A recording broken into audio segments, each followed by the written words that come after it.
still think the Volonaut Airbike is fake? Some called it CGI. Others said it was dangling from cables. Well, today, the speculation ends. What you're about to see is raw, unedited, unfiltered. No stabilizers, no special effects. Just jet propulsion and gravity.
This is what personal flight looks like when it's real.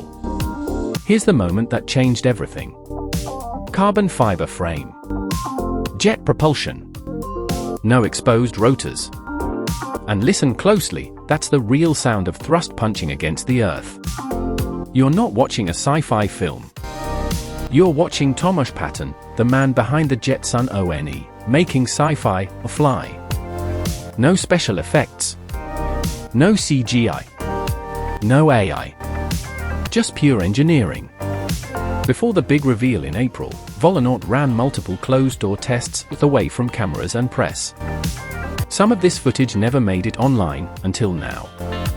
Watch as the airbike threads through tight spaces, close to trees, no giant rotor wash, no drone-like wobble. That's thanks to a custom stabilization system built from the ground up. Think less drone, more like a powered exosuit that flies. It doesn't hover politely. It launches like a jet-powered superbike with zero road friction.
From secret trials to full-on launch mode, the Airbike proves that real personal flight doesn't need wings or propellers. Just a rider, a frame, and controlled thrust. The launch price? $880,000 USD. And if you're serious about owning one, reservations open August 1st, exclusively at Volonaut.com. Yeah, it's expensive. But this isn't a gimmick. It's a gateway to something we've only dreamed of until now. They're calling it the superbike of the skies, and for good reason. That bold headline from the Rob Report isn't just hype. It captures exactly what this machine represents: raw power, minimalist design, and the kind of speed you don't expect to see without wheels on the ground. Whether you're a skeptic or a believer, one thing's clear. Volonaut didn't just imagine the future. They filmed it. So what do you think? Would you ride the Airbike through your city? Let us know in the comments below. And if you love stories where motorcycles leave the pavement behind, hit that like button, subscribe, and keep it locked to Inamoto. Because the sky just got a whole lot closer.